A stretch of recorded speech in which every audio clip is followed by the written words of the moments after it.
Voici la revue de presse culturelle de Patrice Rovden, comme tous les jours. Eh bien, William, on va commencer par la une du Parisien, avec cette une donc consacrée à la parution d'un livre qui pointe les erreurs des services de renseignement et du gouvernement dans la lutte contre Daesh. Alors ça, on va dire que c'est le hot news. Voilà, vous prenez le journal, vous l'avez en main, et puis hop, vous retournez le journal, et vous avez l'autre une du journal, imaginée par les promoteurs du film Dalida. Alors tout y est. L'affiche, les gros titres, les formules qui font mouche, du c'est style... quoi, c'est la première page de l'époque, alors? Mais oui, parce que jusqu'au logo, 87. le logo est celui de l'époque.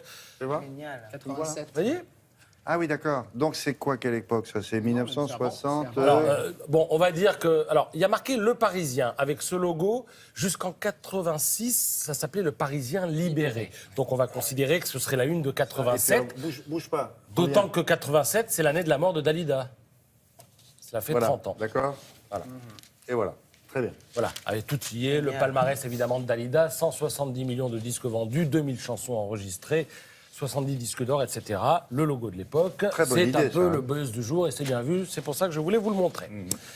2 ans après l'assassinat du dessinateur Tinius dans les locaux de Charlie Hebdo, eh bien, la ville de Montreuil crée le prix Tinius du dessin politique de presse. Alors ce sera ouvert à tous les dessinateurs de plus de 18 ans ayant publié dans la presse francophone. Montreuil crée également une bourse T-News d'un montant de 1 000 € qui récompensera un jeune artiste de la ville de Montreuil. Voilà, avec ces deux initiatives, le maire communiste de Montreuil, Patrice Bessac, entend transformer la douleur en action. Je le cite. T-News, évidemment, vous l'aviez deviné, était un enfant On de peut donner le nom Montreuil. d'une école de dessin à Cabu. Oui, ce serait pas une mauvaise chose. L'école Cabu, ça veut Bien tout sûr. dire, quoi. L'école du meilleur. Ouais, ce serait la meilleure école. Ni livre ni Dieu, pour en finir avec T-News.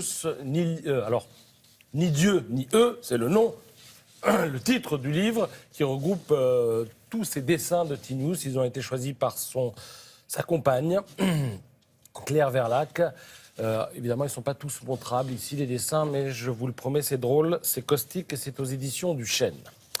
On va maintenant aller du côté des États-Unis et on va regarder cette photo d'un paysage où il y a du relief et j'ai envie de vous demander que cache ce relief. Alors attends, on ne voit pas là. Mettez-le là sur le grand écran, peut-être on y verra un peu mieux en ce qui nous concerne. Attends, ça cache.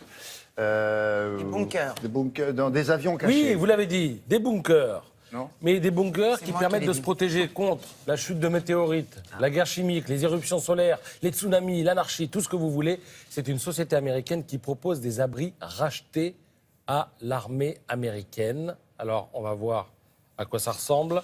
Ça peut résister à tout. Alors, avant aménagement, ça ressemble à ce que vous voyez à droite. Et puis, alors, après aménagement, regardez. La chambre, la salle de bain. Ah oui, d'accord. Ah oui, quand même. Ah oui, il faut quand même. Bon, alors, faut verser 1 000 € par an. Ça, c'est la petite chose. L'aménagement basique, c'est 25 000 $. Le luxe, c'est 200 000 $. Et puis alors, vous pouvez avoir une salle de cinéma à l'intérieur. Regardez, chaque bunker. Oui, non, parce Non, que mais vous risquez de rester là longtemps. Mais oui, chaque bunker peut accueillir entre 10 et 20 personnes et il est équipé pour tenir pendant 1 an. Nourrir ces personnes pendant 1 an, Ça vous protège d'une attaque atomique? Non. c'est ce que, c'est ce qu'ils disent, quoi. promettent les promoteurs de ces bunkers. C'est ce qu'on disait autrefois d'ailleurs quand on a construit ça. Et il existerait d'ailleurs de tels abris en Allemagne, installés dans d'anciens dépôts de munitions créés par les soviétiques, lirez-vous dans l'Obs. Mais alors là, ça coûte entre 3 et 5 millions d'euros. Très bien, il a fini.